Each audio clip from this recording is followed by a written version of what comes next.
Halo, selamat pagi, selamat siang, selamat malam, kapanpun dan dimanapun saudara-saudara membuka channel ini.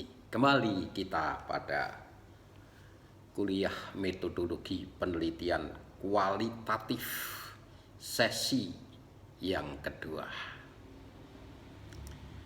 Saudara-saudara, ini saatnya kuliah merdeka. Kuliah merdeka berarti saudara-saudara bebas untuk menentukan pilihan,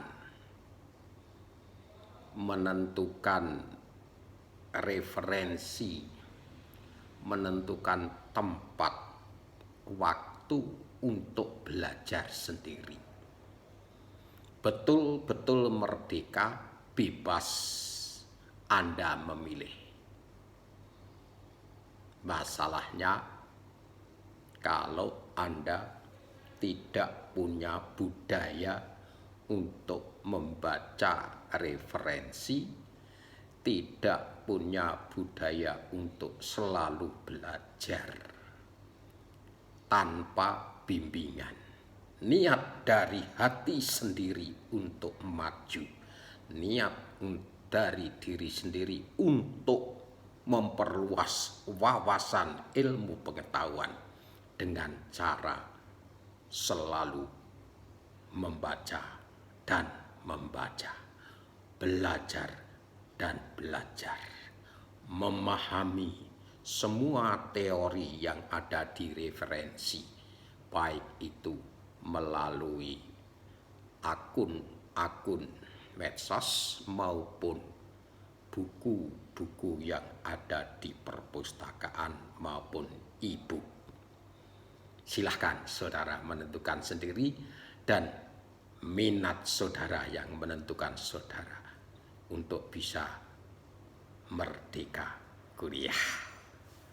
Kembali ke metodologi penelitian kualitatif, kemarin saya sudah menerangkan tentang paradigma teori yang mendukung munculnya metodologi penelitian kualitatif. Sekarang saya mencoba untuk melanjutkan dari paradigma itu untuk melihat perbedaan antara penelitian kuantitatif dan penelitian kualitatif. Saudara-saudara, Anda sering bingung dan bertanya, terus bagaimana kalau saya menganalisis sastra? Itu termasuk penelitian kuantitatif atau kualitatif? Penelitian sastra yang menyangkut kemampuan anak didik memahami karya sastra termasuk kuantitatif atau kualitatif? Kalau saya mencoba menggunakan metode yang baru, itu termasuk kuantitatif atau kualitatif? Bagaimana dengan penelitian eksperimen? Saudara-saudara sering menjadi bingung dengan ilmunya sendiri. Misalnya ngambil jurusan pendidikan, tapi yang diambil sastra, pendidikan sastra, kemudian bingung, ini masuk kualitatif atau kuantitatif ya? Kalau sastra kan mestinya kualitatif. Tapi pendidikan biasanya untuk mendapatkan kemampuan dari siswa itu datanya diambil dari tes. Itu kuantitatif. Saudara-saudara jangan bingung. Ya, jadi penelitian kuantitatif dan kualitatif itu dibedakan berdasarkan pola pikir. Pola pikir di dalam tahapan penelitian. Dasar awal antara kuantitatif dengan kualitatif berbeda. Ya, perbedaannya itu nanti apa? Saya terangkan satu persatu. Habis Sutopo itu ada 17 perbedaan, membedakan 17 perbedaan antara penelitian kuantitatif dan kualitatif. Berbeda lagi dengan Lexi C. Moreong. Itu lebih banyak lagi membedakan antara penelitian kuantitatif dan kualitatif. Lalu pertanyaan berikutnya, bagaimana dengan pendapat Robert Kayin yang membagi jenis penelitian itu ada 5 macam. Ada penelitian eksperimen, ada penelitian survei, ada penelitian analisis arsip atau analisis pustaka, atau content analysis, ada penelitian historis, dan yang kelima ada yang namanya studi kasus. Terus bagaimana posisinya antara penelitian 5 jenis penelitian Robert Kayin tadi dalam kerangka penelitian kuantitatif atau kualitatif? Nah, membedakannya adalah kalau Robert Kayin itu membagi menjadi 5 itu berdasarkan fokus pada permasalahan penelitian atau objek penelitiannya. Jadi permasalahan yang diteliti atau objek yang diteliti itu dibedakan menjadi 5 jenis penelitian tadi. Oleh karena itu, di dalam tabel yang dikemukakan oleh Robert Kayin ada penelitian eksperimen, itu permasalahannya menyangkut how dan why, bagaimana dan mengapa. Nah, kalau ada penelitian eksperimen otomatis ada variabel kontrol. Itu. Penelitiannya masa kini atau masa lalu? Masa kini. Yes. Yang kedua juga penelitian survei. Maka permasalahan yang diangkat menyangkut who, what, where, how many, how much. Jadi dasarnya adalah permasalahan yang difokuskan, objek yang menjadi fokus penelitian. Survei itu lebih banyak pertanyaannya.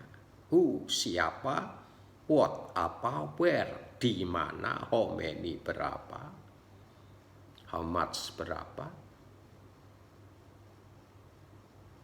Gitu. Kemudian analisis arsip. Itu permasalahannya juga menyangkut who, what, where, how many, how much. Penelitian historis permasalahannya menyangkut how dan why. Sama halnya dengan studi kasus. Permasalahannya adalah how dan why. Nah, untuk membedakan di antara 5 jenis penelitian ini tadi, mana yang masuk kuantitatif dan masuk kualitatif, kita lihat pola pikirnya. Yang pertama, pola pikir penelitian kuantitatif. Penelitian kuantitatif pertama kali didasarkan, permasalahan itu didasarkan pada teori yang sudah ada.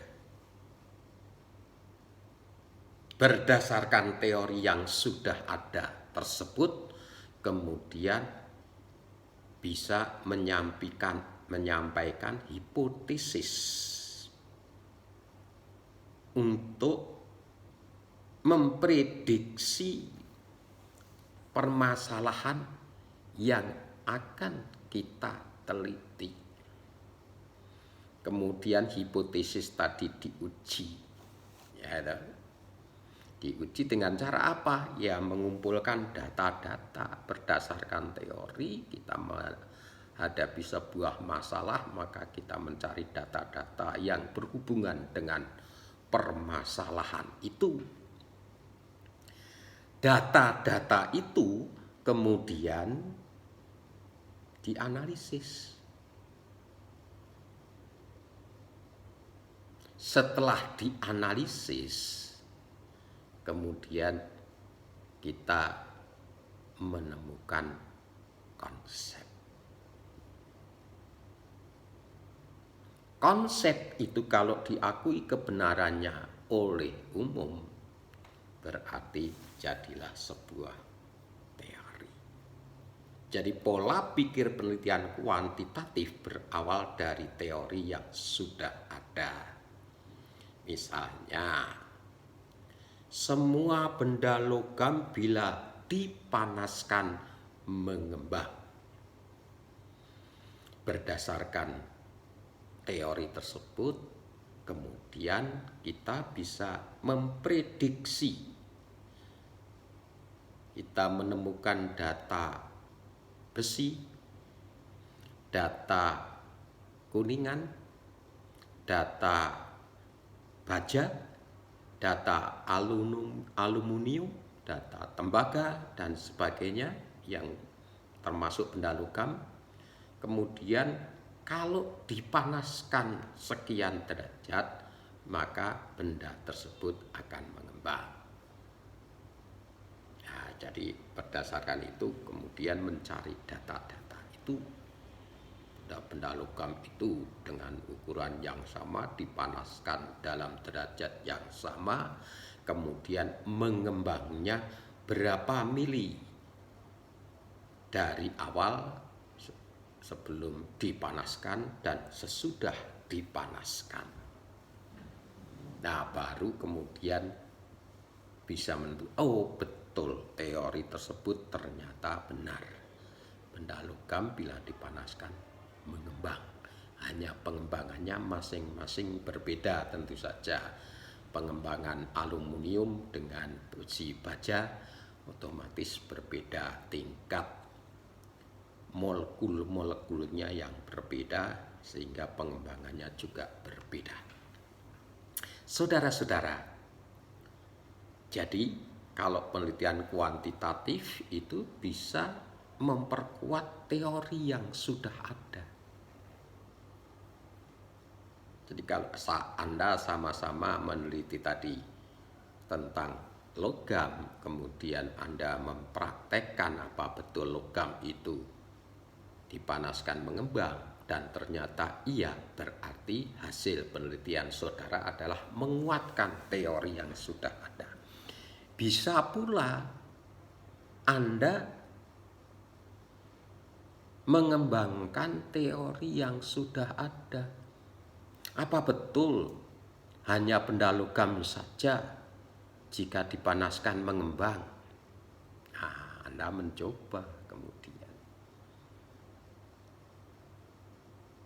Mencoba tidak hanya benda logam, tapi benda padat jika dipanaskan dengan cara tertentu bisa mengembang. Contohnya,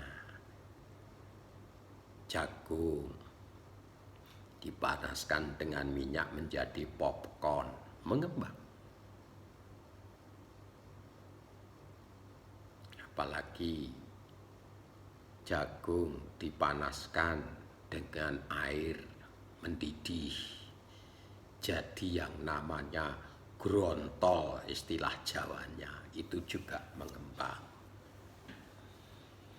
Dan beberapa benda padat lainnya Anda bisa mencoba.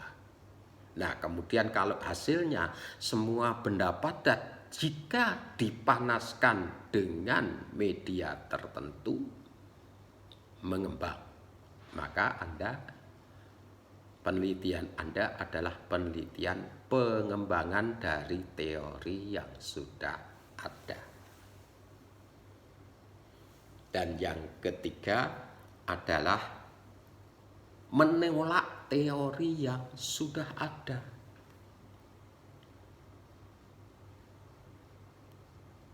Ada teori yang mengatakan dulu sebelum Galileo Galilei, penemuan Galileo Galilei, itu mengatakan bahwa matahari itu mengitari bumi. Bumi itu datar. Tetapi setelah diteliti oleh Galileo Galilei, ternyata bumi itu bulat dan yang berputar adalah bumi mengitari matahari. Nah, itu berarti menolak teori yang sudah ada. Nah, inilah pola pikir penelitian kuantitatif. Bagaimana dengan kualitatif? Kalau kualitatif itu mulai dengan data yang kita hadapi. Jadi bukan teori, tetapi data yang kita hadapi.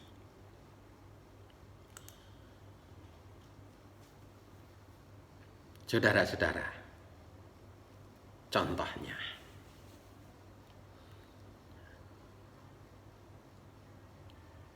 anak saya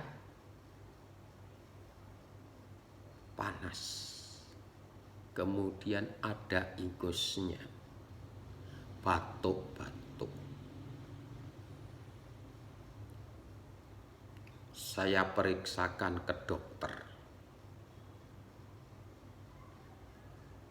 dikasih obat sama dokter, itu sakit flu katanya. Kemudian setelah diminum obatnya sampai habis belum sembuh.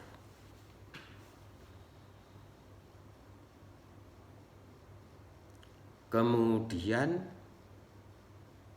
karena orang Jawa mencoba diperiksakan ke dukun dengan jampi-jampi, juga tidak sembuh.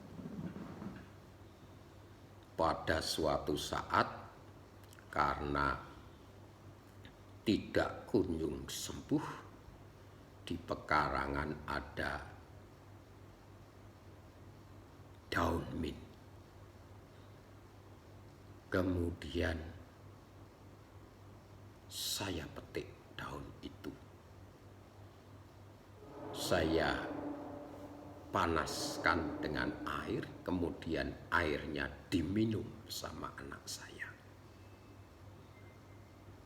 Begitu diminum,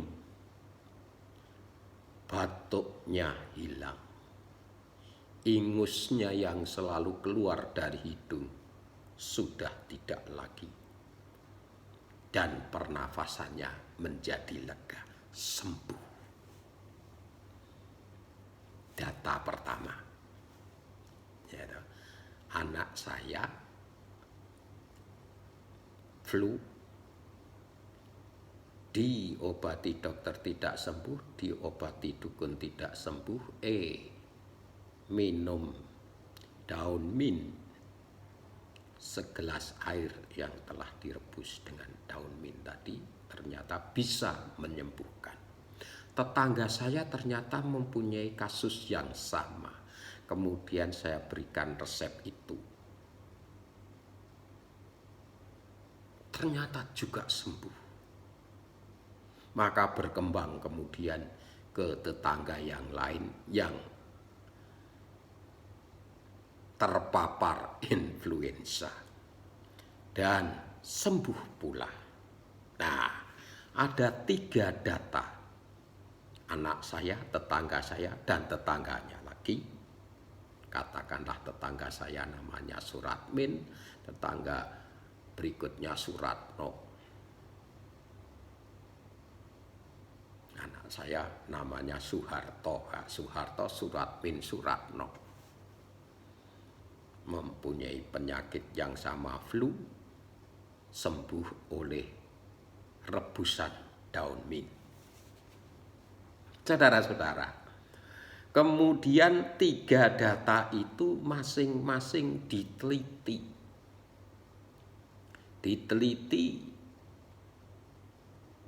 Ketiga orang tadi otomatis di-scan atau di ronsen.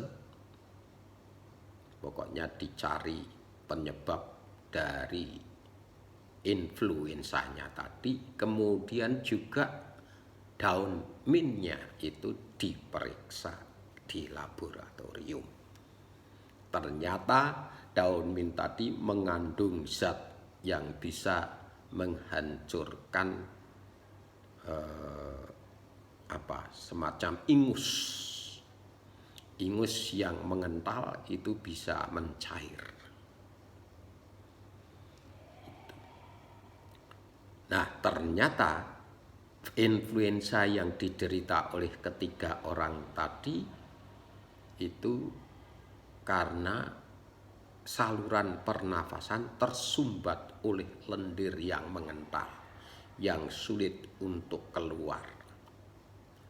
Dan obat yang diberikan dokter maupun jampi-jampi dukun tidak mempan untuk mencairkan lendir itu, yang bisa ternyata rebusan daun mint. Nah, muncullah sebuah konsep bahwa influenza yang disebabkan oleh penyumbatan saluran pernafasan oleh lendir bisa dicairkan atau disembuhkan oleh rebusan daun mint. Kalau kemudian resep itu dipakai oleh banyak orang dan diakui kebenarannya oleh umum, sudah mempraktekkan semuanya, menjadilah sebuah teori. Menjadi sebuah teori bahwa influenza yang disebabkan oleh mengentalnya lendir di saluran pernafasan bisa diobati dengan rebusan daun mint. Itu contoh. Jadi pola pikirnya kalau kuantitatif itu bermula dari teori kemudian mengumpulkan data dianalisis, kemudian jadilah konsep. Tetapi kalau pola pikir kualitatif itu berawal dari data dulu, data kemudian dianalisis, analisisnya menjadi konsep. Kalau konsepnya itu dikakui kebenarannya oleh umum, jadilah sebuah teori. Saudara-saudara, itu perbedaan yang pertama. Pola pikir yang induktif analitis untuk penelitian kualitatif, sedangkan yang kuantitatif itu lebih ke hipotetiko deduktif. Nah, itu dasar pertama yang membedakan. Nah, nanti 5 jenis penelitian tadi yang dikemukakan oleh Robert Kayin itu tinggal menyesuaikan pola pikirnya yang mana. Tuh. Yang kedua, perbedaan yang kedua. Penelitian kualitatif itu selalu menggunakan data-data atau objek penelitian masa kini. Artinya bahwa data-data itu bisa kita temukan pada saat ini.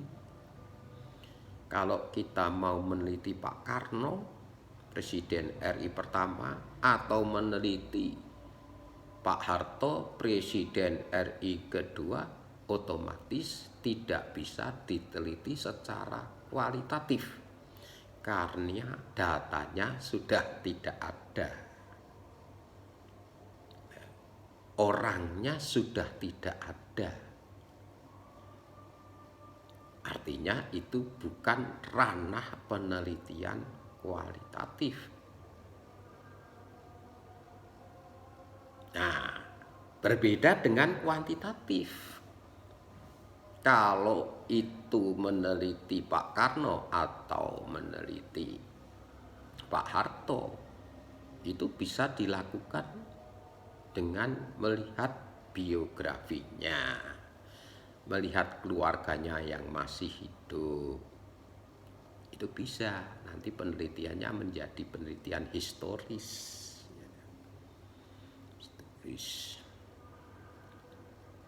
Penelitian kuantitatif juga bisa masa kini, saat ini, seperti kualitatif. Dan juga bisa pula untuk memprediksi masa yang akan datang. Nah, itu kuantitatif itu berarti historis bisa, deskriptif saat ini bisa, dan eksperimen untuk yang akan datang. Tapi kalau penelitian kualitatif itu hanya saat ini saja. Saat ini itu artinya data yang diteliti itu ada, tersedia pada saat ini. Sedangkan data masa lalu itu bukan ranah penelitian kualitatif. Saudara-saudara, dua perbedaan pola pikir, kemudian permasalahan data yang diteliti. Yang ketiga, penelitian kualitatif itu sifatnya natural setting. Harus asli tanpa direkayasa, baik oleh peneliti maupun oleh data yang sedang diteliti. Itu maksudnya apa? Misalnya saudara mau meneliti seorang guru yang sedang mengajar, maka ketika saudara mengambil datanya, jangan sampai guru dan siswanya tahu bahwa saat itu sedang Anda ambil datanya. Loh, berarti itu menyalahi etika penelitian. Bukan begitu, kita tetap izin. Ya, izin mau meneliti proses pembelajaran. Tetapi saat yang digunakan sebagai pengambilan data itu memerlukan waktu yang bisa diambil secara natural. Kalau baru pertama Anda langsung mengatakan mau mengambil data penelitian, belajar besok hari Senin misalnya, tentu saja guru akan mempersiapkan diri untuk mengajar dengan baik. Bisa pula siswa-siswanya diberitahu, besok harus aktif ya, besok harus interaktif ketika saya ngajar ya. Nah, itu namanya direkayasa. Nah, caranya Anda harus membiasakan berada di lingkungan itu sehingga sudah terbiasa orang atau guru dan siswanya itu tidak terpengaruh oleh kehadiran saudara. Nah, ketika sudah tidak terpengaruh oleh kehadiran sang peneliti tadi, baru data itu diambil. Itulah yang namanya natural setting. Guru dan siswa ketika proses pembelajaran itu otomatis asli, tidak direkayasa. Begitu. Jadi momen yang tepat itulah yang harus dipakai agar data yang diambil betul-betul natural. Sedangkan kalau penelitian kuantitatif itu tergantung pada kebijakan atau kearifan sang peneliti. Jadi bisa kapan saja, yang penting antara peneliti dan yang diteliti itu sudah ada kesepakatan. Begitu.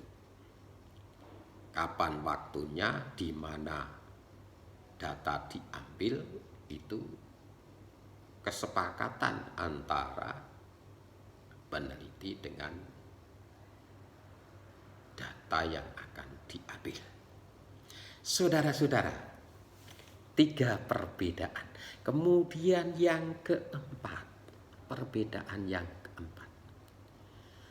Penelitian kualitatif itu sifatnya holistik.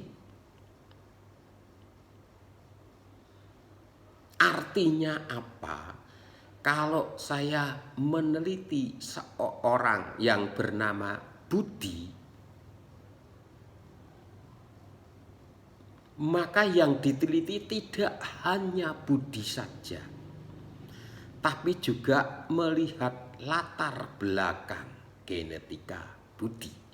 Dia anaknya siapa, siapa bapaknya, siapa ibunya, keluarganya jumlahnya berapa, saudara-saudaranya berapa, pekerjaannya apa,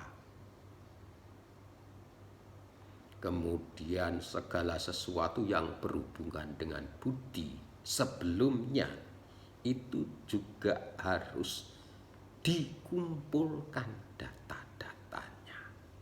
Selain itu, pengaruh Budi kepada orang lain itu juga harus didapatkan data-datanya. Jadi selain objektif Budi, juga harus genetiknya, asal usul Budi. Dan juga yang terakhir itu afektifnya, pengaruh Budi terhadap orang lain di sekitarnya.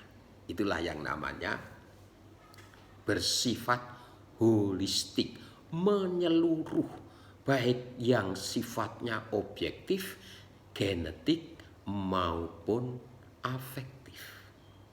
Sedangkan penelitian kuantitatif itu hanya menyangkut hal yang sifatnya objektif saja. Jadi kalau meneliti Budi ya fokusnya hanya pada Budi, tidak mengaitkan pada hal-hal di luar Budi. Itulah penelitian kuantitatif. Jadi sifatnya kondisi aktual yang dijadikan fokus itu kondisi faktual. Jadi tahu ya perbedaannya. Paling gampang itu kalau kuantitatif itu hanya objektifnya saja, tetapi kalau kualitatif itu selain objektif juga harus mengaitkan dengan genetiknya, juga mengaitkan dengan pengaruh pada orang. Kalau itu penelitian karya sastra, selain teks karya sastra itu juga harus melihat pengarangnya. Bagaimana pengarangnya kok bisa berkarya semacam itu. Terus karya itu pengaruhnya terhadap pembaca apa? Itulah yang namanya holistik. Jadi objektifnya adalah teks, genetiknya adalah pengarang, pengaruhnya adalah pembaca. Pengaruhnya terhadap pembaca apa? Nah, itu namanya bersifat holistik. Saudara-saudara, itu perbedaan yang keempat. Sekarang perbedaan yang kelima. Penelitian kualitatif itu bersifat deskriptif. Artinya apa? Data-data itu dianalisis dengan cara menjelaskan sejelas-jelasnya tentang data itu secara cermat dan rinci, sehingga orang lain bisa memahami maksud atau apa yang terkandung di dalam data itu. Saudara-saudara, sedangkan penelitian kuantitatif itu bersifat gross indikator. Jadi keterangan penjelasannya dengan menggunakan angka-angka yang dihitung melalui rumus, kemudian rumus itu menghasilkan sesuatu indikasi, baru kemudian indikasi ini dijelaskan secara singkat. Jadi lebih penjelasannya atau analisisnya itu berupa angka-angka yang dimasukkan ke dalam rumus. Dari rumus ini kemudian merupakan indikasi untuk ditafsirkan.